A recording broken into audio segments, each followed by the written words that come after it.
Welcome to Business English Podcast. Today we're going to be diving deep into professional training in English. It's a pleasure to be here. I'm so glad you're here. I think it's really interesting how English has become so important all over the world for business. And, one of the stats that really jumped out at me was that 67% of professional training globally is done in English. Wow. But only 23% of trainers actually feel confident in doing it. That's a huge gap. Yeah. I mean, that's a really big difference there. Yeah. That's interesting. So for our listeners who might be prepping for some international training sessions coming up, Right. let's unpack that a little bit. Let's talk about what makes professional training for adults different. What are some things that people might not expect? Well, one thing is that adult learners are really different than, kids in school. Okay. They come with so much experience and, their brains are just wired differently. Yeah, they have all those years of experience to draw on. Exactly. So how do we tap into that when we're training them? How do we make it work for us? That's where experiential anchoring comes in. Interesting. Instead of starting with just dry facts and figures, Right. you want to get them thinking about their own experiences. Okay. So for example, you could say, think about a time when you had a miscommunication at work. What were the consequences? Oh, yeah. What could you have done differently? And that really gets their brains going. I like that Yeah, and it makes the learning much more relevant to them. because they can connect it to something they've already experienced. Absolutely, and the research shows that this is so powerful. I mean, connecting new information to existing knowledge can increase retention by up to 70%. Wow, that's huge. That's a big difference. Yeah. So it's really about helping them make connections between what they already know and what we're trying to teach them. Right. It's all about building bridges. I like that. And then, of course, there's also that whole thing about what's in it for me. Absolutely. Adult learners, they want to know how this is going to help them. Right. They're pragmatic in their careers. They want to see the value. If they don't see how it applies to them, they're going to tune out. Yeah, exactly. Okay, so we've got to make it relevant. Mm-hmm. We've got to connect it to their experience. Yes. And then I imagine we also have to be really clear with our instructions. Oh, absolutely. Uh. Clear instructions are so crucial. But it's amazing how often they get overlooked. Yeah. I mean, think about how many times you've been in a training session and the instructions are just muddy. It's so frustrating. You just get lost. Yeah. So how do we avoid that? Right. Well, one framework we like to use is the clarity triangle. Okay. It involves 3 key elements: precision, sequence, and confirmation. I like it. Precision means using very specific, unambiguous language. Okay. So instead of saying click the button, Right. you would say click the blue button on the top right of your screen. Oh, very specific. Exactly. I like it. And then sequence is about presenting the steps in a logical order. Yeah. Using numbering or bullet points. And confirmation is all about checking for understanding, Got it. making sure everyone's on the same page before moving on. Makes sense. And then I also remember reading about something really interesting about using rhythm when you're giving instructions. Oh, yes. How does that work? Well, it might sound a little strange. Yeah. But research has shown that instructions delivered with a natural rhythm are much more likely to be remembered. Really? Yeah, it's like 40% more likely. So it's almost like turning the instructions into a little song or a rhyme. Exactly. It's about creating a cadence Oh, that's interesting. that helps the information sink in. Okay, so we're being clear. We're using rhythm. Uh-huh. And now, of course, we can't forget about the trainer's voice. Oh, the voice is such a powerful tool, Yeah. and it's often underutilized. Absolutely. I mean, I've definitely been in trainings where the trainer's voice just completely put me to sleep. Yeah, monotone. It was like a lullaby. Exactly. So how do we make our voices more engaging? Well, one framework we use is the voice trinity. It focuses on pitch, pace, and power. I like it. Pitch is about varying the high and low notes of your voice. Oh, so it's not just staying flat. Exactly. You want to create some interest. Okay.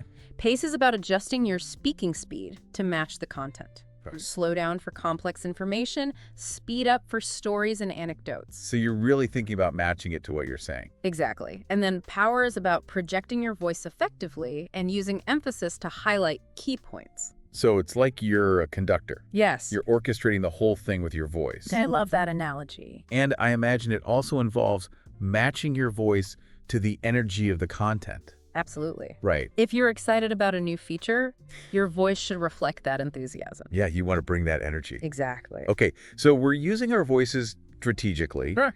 And now let's talk about something that I think is just so powerful, and I know we both love this.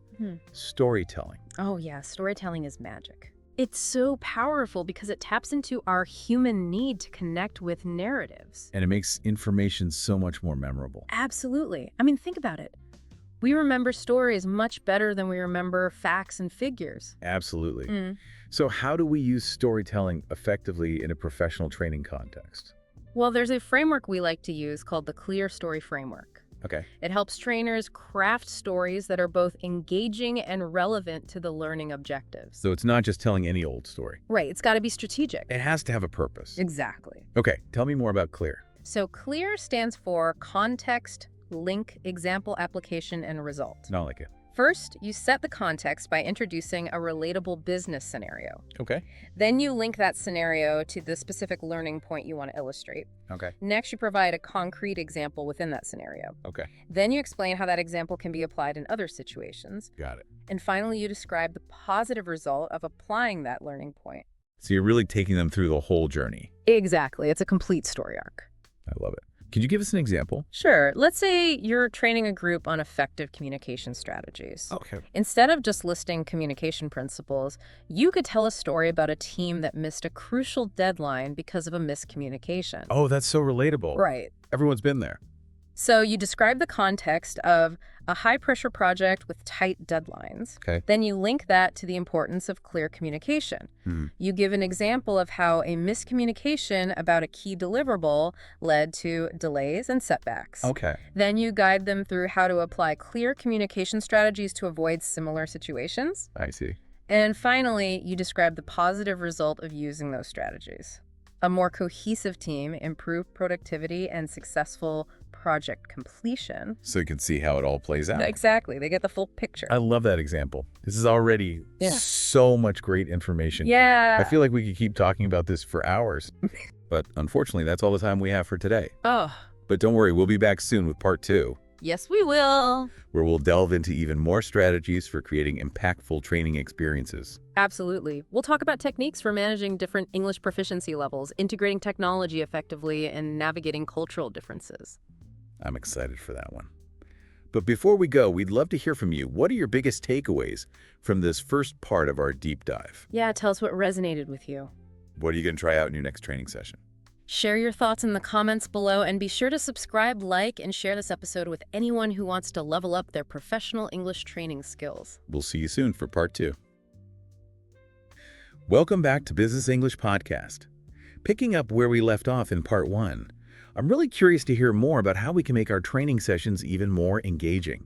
You know, we talked about storytelling and voice modulation, but what are some other techniques we can use to keep our participants actively involved and excited about learning? Well, one technique that can be really effective is what we call the collaborative knowledge bridge. Oh, that sounds interesting. Tell me more. It's based on the idea that, knowledge doesn't just have to flow from the trainer to the participants. Okay. It can also flow between the participants themselves. So it's about tapping into that collective wisdom and experience that everyone brings to the table. Exactly. Instead of being the sole source of information, you as the trainer become more of a facilitator. I see. You're guiding the participants to share their own insights and perspectives. That sounds really empowering for the participants. It is. They feel Yeah. more valued and engaged. And you, as the trainer, get access to a wealth of real-world experiences and perspectives that you might not have even thought of. That's a win-win. Absolutely. Can you give me an example of how this might work in practice? Sure. Let's say you're training a group on problem-solving techniques. Oh. You could present a case study and then ask the participants, who has faced a similar challenge in their work? How did you approach it? What were the outcomes? And this really gets them thinking and sharing their own experiences. I like that. It turns the training session into more of a collaborative problem-solving workshop. Exactly. And I bet this also helps to address another challenge that a lot of trainers face: managing different English proficiency levels within a group. It does, because when participants are sharing their own experiences, they're naturally going to use language that they're comfortable with. That makes sense. And it creates a more supportive learning environment. Yeah, for sure. Now let's talk about those moments in a training session when you can feel the energy starting to dip. Maybe everyone's been sitting for a while, attention spans are waning. What do you do in those situations? Well, every trainer has those moments, and it's good to have a plan in place. Okay, so what's your plan? We call it the Engagement Emergency Kit. I like it. What's in this kit? It's basically a collection of activities that are designed to re-energize the group and refocus their attention. Okay. But it's not just any activities. Right. They need to be professionally appropriate, learning-focused, and quick to implement. So, no cheesy icebreakers. No cheesy icebreakers. We want to avoid anything that feels gimmicky or irrelevant to the training content. Got it. The activities should be seamlessly integrated into the learning process. Okay, so give me some examples of what might be in this emergency kit. Well, one option is a quick role-playing scenario Okay, where participants can practice using the language and skills they've just learned. I like that. Another option is a mini debate Oh, interesting. where they take on different perspectives and argue a point. Okay. Or you could do a collaborative problem-solving task where they work together to find a solution to a real-world challenge. These are all great ideas, and they all get people up and moving and interacting, which is so important for keeping the energy up. Exactly. It's all about finding creative ways to break up the monotony of traditional lecture-style training. Now, this next one sounds a bit counterintuitive. Strategic confusion. Ah, yes. Are we intentionally trying to confuse our participants? Not exactly. It's more about introducing a controlled element of challenge Okay. to pique their curiosity and stimulate deeper thinking. So it's like giving them a puzzle to solve. Precisely. Okay. You might present a case study with some missing information or pose a question that has multiple possible solutions. I see. And this forces them to really engage with the material and think critically. I can see how that would be really effective. But I imagine it's important to strike the right balance.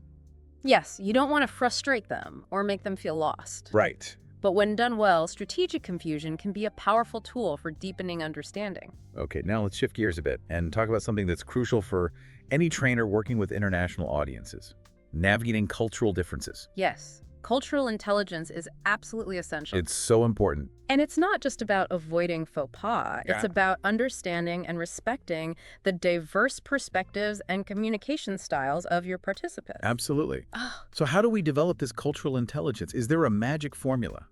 I wish there was a magic formula, Yeah. but there are some frameworks and tools that can help us. Yeah. One that we find really helpful is the Cultural Communication Compass. Okay, tell me more about this compass. It's basically a framework for understanding how cultural differences can influence communication. Okay. It covers aspects like eye contact, personal space, directness of communication, and attitudes towards hierarchy and authority. So it helps you be aware of those subtle cues and nuances that can make a big difference in how your message is received. Exactly. For example, in some cultures, direct eye contact is seen as a sign of respect, Right. while in other cultures it can be perceived as confrontational. That's a good example. And some cultures are more comfortable with open debate and disagreement, while others prefer a more harmonious approach. It's about being sensitive to those differences and adapting your style accordingly. Absolutely. Now, are there any specific techniques you use to create a more inclusive training environment when you're working with people from different cultures? Yes. We use a structured approach that we call the Cultural Inclusion Cascade. Oh, I like that. Tell me more about that. It involves a series of steps, starting with setting the stage for inclusion at the very beginning. Okay. Then throughout the training, we actively solicit diverse perspectives. I see. And we create opportunities for meaningful interaction between participants from different cultures. I love that phrase. Meaningful interaction. Yeah. It's not just about tolerating differences, it's about actively encouraging everyone to participate and share their perspectives. Exactly. Yeah. And one way to do that is to use what we call the cultural story bridge. Oh, tell me about that. It's about when you're explaining a complex concept, trying to use analogies and examples that resonate across cultures. So instead of relying on culture-specific references, you find those universal touchstones that everyone can relate to. Precisely. For example, if you're teaching about teamwork, you could use a sports analogy that's universally understood, Okay. rather than referencing a specific sport that might be unfamiliar to some participants. That makes a lot of sense. It's about finding that common ground. Right. Okay, so we've talked about making training engaging and inclusive, but what about making it memorable? How do we ensure that the information actually sticks with people long after the training is over? That's where the memory mastery system comes in. Ooh, I like the sound of that. What is that? It's a set of techniques that leverage our understanding of how memory works to enhance retention. Okay, so we need to move information from their short-term memory to their long-term memory. Exactly. We want to make those neural connections that make the learning stick. So how do we do that? Well, one powerful technique is neural anchoring. Interesting. What is that? It's about connecting new information to existing knowledge and experiences that the participants already have. So you're building on what they already know? Exactly. For example, if you're teaching about negotiation strategies, you could relate those strategies back to everyday experiences like haggling at a market or negotiating with a family member. Oh, I like that. Because then it's not just some abstract concept. Right, it's something they can relate to. It's something they've already done. Exactly. Yeah. And another key element of the memory mastery system is the power of repetition. Oh, yes.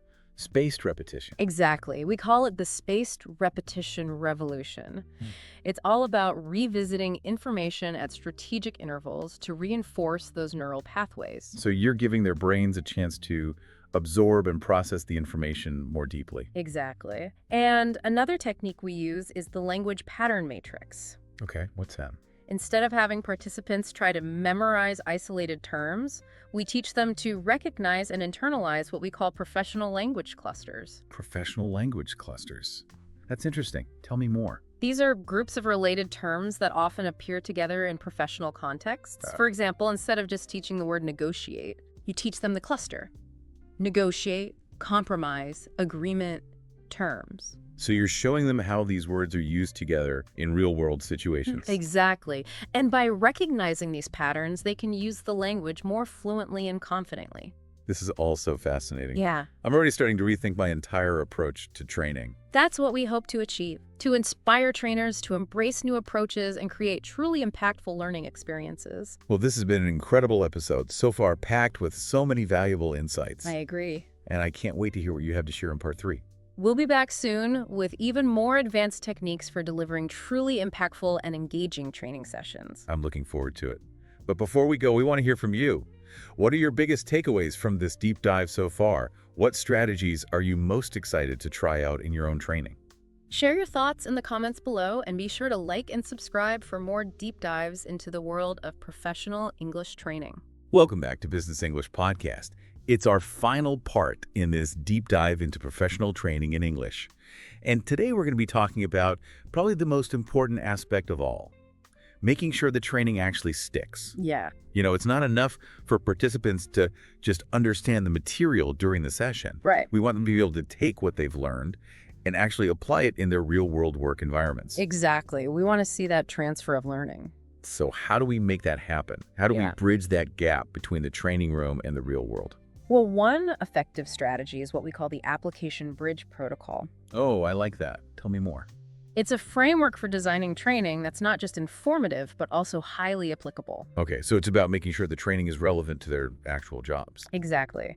And one of the key elements of this protocol is creating what we call implementation scenarios. And implementation scenarios, what are those? These are basically real-world situations tailored to the specific needs of your participants that require them to use the skills and knowledge they've learned during the training. So it's like giving them a chance to practice what they've learned in a safe and controlled environment. Exactly. It's like a dress rehearsal for the real world. I like that analogy. For example, if you've been training them on presentation skills, you could have them create and deliver a short presentation on a relevant topic Okay. to their peers or even to a mock client group. Oh, that's a great idea. Yeah. It gives them a chance to apply the techniques they've learned, get feedback, and build their confidence. Exactly.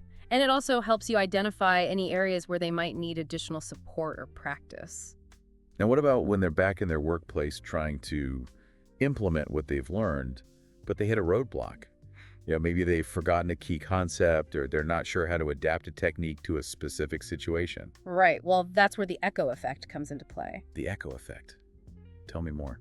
It's all about creating what we call retention ripples. Retention ripples, I love that. Yeah. What are they? These are basically little reminders and reinforcements that keep the learning alive long after the training session has ended. Oh, I like that. It's like sending out waves of knowledge that continue to impact them over time. Exactly. And these ripples can take many forms. Okay? It could be a simple follow-up email summarizing key takeaways, or access to a digital resource library with additional materials. Oh, or even a short quiz a week later to jog their memory. it's like those spaced repetition techniques we talked about earlier, Exactly. but with a more practical, real-world focus. Precisely. And it shows the participants that you're invested in their long-term success. Not just their performance during the training session. Exactly. Now, something that's really important to me as a trainer is making the training feel empowering, Yes. not just informational. I want people to walk away feeling confident in their ability to use their English skills in a professional context. Absolutely. Not just knowing the rules, but really owning them. That's a great goal. And it's something we address with what we call the identity integration method. The identity integration method. Tell me more about that. It's all about helping participants see themselves as confident and capable English speakers in a professional setting. Okay. It's about going beyond just teaching skills and really tapping into their sense of self, their professional identity. So it's about helping them internalize the idea that they are professional English speakers, not just learners. Exactly. It's about building that inner belief that they can communicate effectively, achieve their goals, and make a valuable contribution using English as their tool. I love that.